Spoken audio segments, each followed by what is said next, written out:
What is up, everybody? Welcome back to the channel, guys. Today we are talking engine swap ideas, solutions, options, things of that nature. I did a video a little over a year ago that's got 500,000 views. Basically, the introduction to Ford's new 7.3 liter Godzilla cam and block engine, which was a far departure from the roads Ford's been on, for the past 25 plus years, which is the modular route. Ever since then, I've been kind of sitting back and watching what is going on with this engine. And the reason I'm doing that is because, there's a lot of early adopters out there that are getting their feet wet with this new engine. There's a lot of good information out there. One of my favorites, you go and watch LMR's video. They basically go through all the technical specs of the Godzilla engine, and it gives you a really good basis for, the technical side of that engine. And they also have them in stock, just saying. So that was a very good point of interest for me. And then I've seen a couple of people come out of the woodwork. One is my friend Jay Meisner. He's just completed his build. I'm going to throw in some footage right here and just kind of let you check out his fresh build.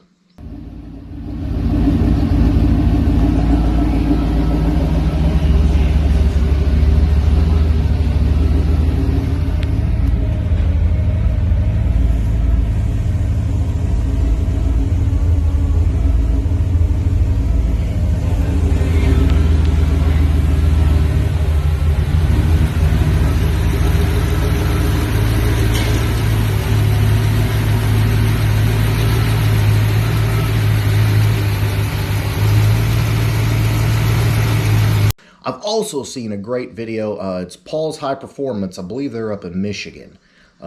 They dumped one in a Cobra jet and have been doing all kinds of crazy testing and have had really good results so far. But again, this engine is new and it's still in its infancy. We're going to talk about why this is a great swap and why you may not want to mess with it. So let's talk about it. All right, so first and foremost, let's talk about the pros of the Godzilla. What are the pros of it? It's a big engine, 445 cubic inch. And from everything I've read, Ford, through the book, of all their years of knowledge of building engines, they threw it at the Godzilla to solve numerous issues, whether it's, airflow or oiling or, any number of things. They put a lot of work into designing this engine. And the results speak for themselves. They're making great power. Numbers are all over the place, from stock to modified, and cubic inches. You got your torque.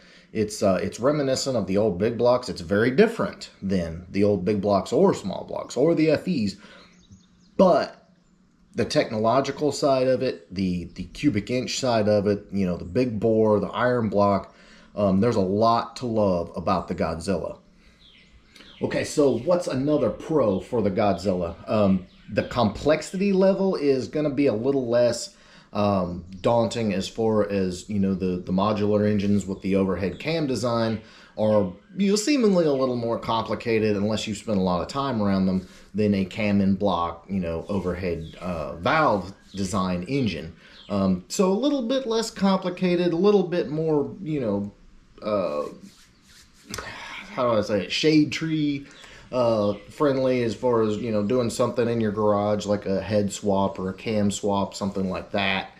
So it's a little bit less complex in that regard. So that's definitely a plus, depending on, the kind of car guy you are. So another plus is the packaging. The modular engines are very wide with the, the single overhead cam, dual overhead cams, things of that nature. Being cam and block, you're a lot more narrow. So you've got a lot more room as far as stuffing it in anything you want. Now, I say that saying you can stuff a Coyote the same place you can stuff a small block and so on and so forth. But when room is at a premium or you don't like the big wide shoulders of the modular style, the Godzilla has that more narrow package and lends itself to if you're wanting to do an elaborate twin turbo setup, something like that. You've got a lot more real estate to work with in tighter confines, and that might work for you. Everybody's build is different, so that may be a very big plus for you.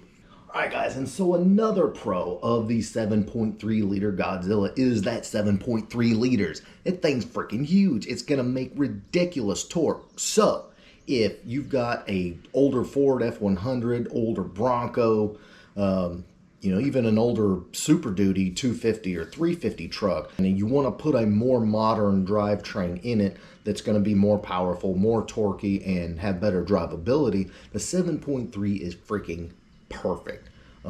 Excellent drivability manners, excellent fuel mileage compared to their older counterparts.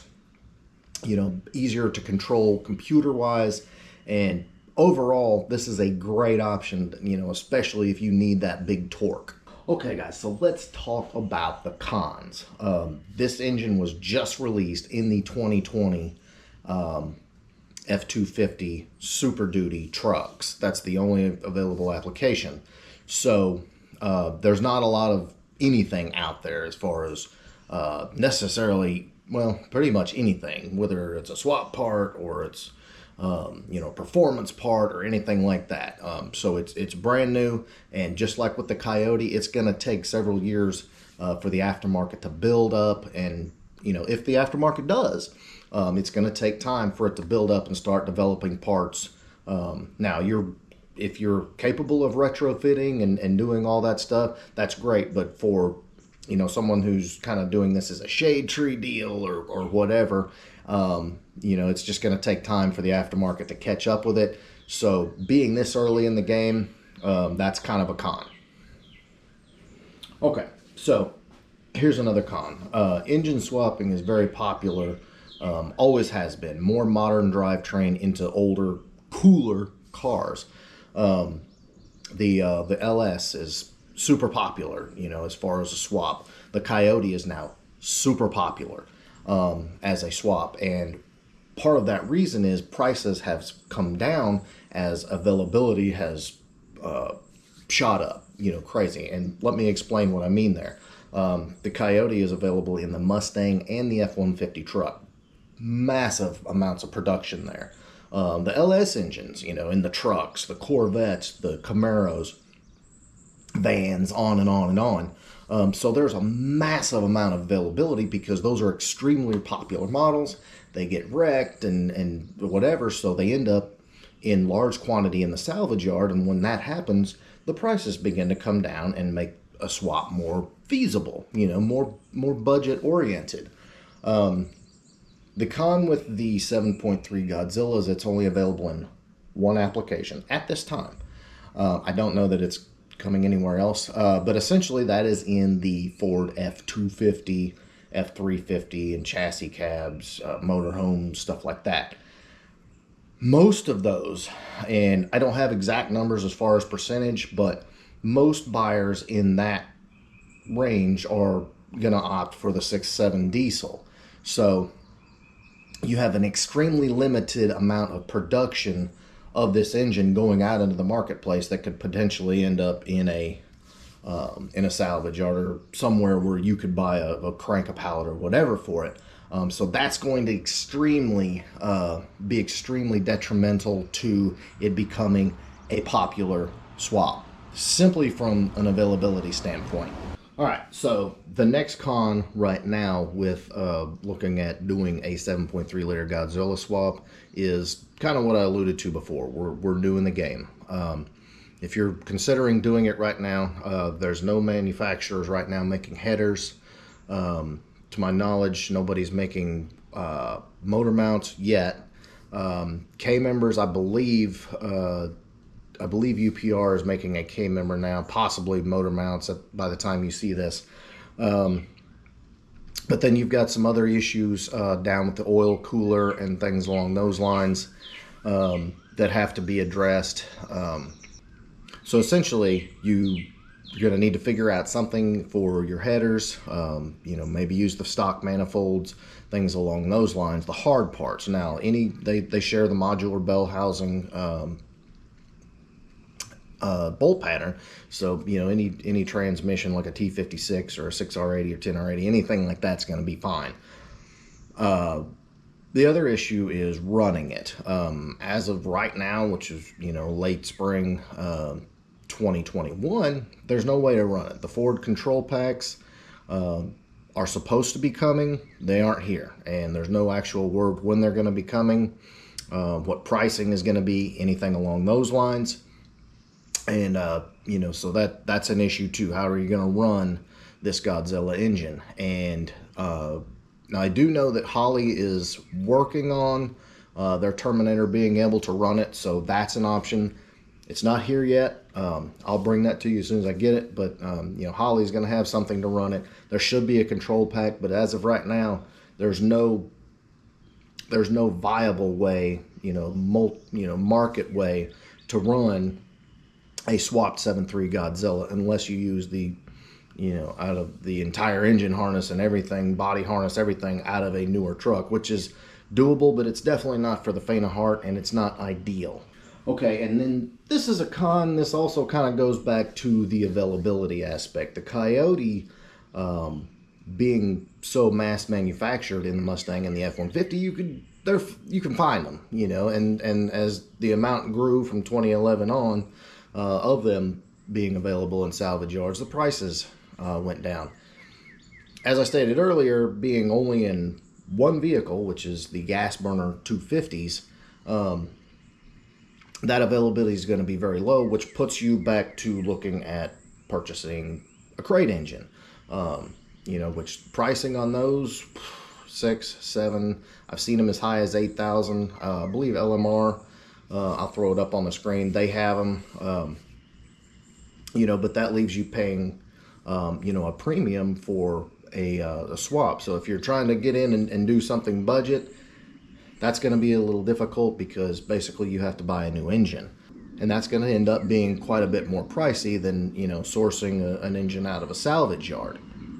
So what do I personally see based on all the pros and cons that I just gave you? And this is from a lot of research, a lot of videos, watching videos, stuff like that. I feel like the Godzilla is definitely a player. You're going to make great power with it. And it has the ability, as we've seen with cams, heads, intakes, boost, nitrous, stuff like that. It's a very viable, and it's a tough engine. It's well engineered and makes great power. But for the purposes of this video, for what we do, the bulk of what we do at the shop is engine swaps. And this early in the game, with the availability of parts, the availability of engines that we can foresee, I don't see it as being a mainstream option for quite a while. Now, again, we're only about 1.5 years into production of the Godzilla engine, and the Coyote at this stage in the game was basically the same way. But again, I want to take you right back to availability. They sell a crap ton of Mustangs and a crap ton of F-150s. Compared to the amount of gas burner 250s they sell, it's very small. So that's going to hurt the swap market, in my opinion. And unless something changes, I don't see it taking off like the LS, like the Coyote, just from a sheer availability standpoint. All right, so final thoughts on doing a 7.3 swap. If you're dead set on it, and I totally get it. It's new, it's a great engine platform, and it's a great option for a Fox body, for a new Edge, for an old Ford truck, for anything. Put it in something Chevrolet made, swap a Corvette, something like that. What I would do if you're dead set on it, I would just wait it out. Maybe grab you an engine while it's available, pick you up a crate motor, and kind of watch the market, slowly but surely parts will trickle in, and, eventually, the swap will get easier to do. It may not be as budget friendly as you could do a Coyote swap down the road, but it will happen. The motor mounts will be coming, the headers will be coming, the K-members will be coming, the control pack or the Holley EFI to run it will be coming. options for the accessory drive, for cooling, better camshafts. I have heard those are in the works. Superchargers, Whipple has one now. I believe ProCharger does too. So it is all coming. I would just be patient and, continue to scour the internet and watch for articles and videos on it coming out. And in the end, something Godzilla squab will be super cool. I'd love to do one. I don't know if we're going to do one or not. A lot of it depends on a lot of the things I just talked about in this video. So if we can, better believe we will. And I'm excited. I'm excited to feel one. I've heard they're extremely torquey, very smooth, and make great power. The guys over at Palm Beach Dyno have done headers and exhaust and cams and some drag testing on there. So go check out their YouTube channel as well. But who knows what the future holds? I'll check back with you in a year. Maybe we've got even more information. Who knows? So in the meantime, if you enjoyed this video, big thumbs up. Make sure you smash that subscribe button. I will catch you on the next one.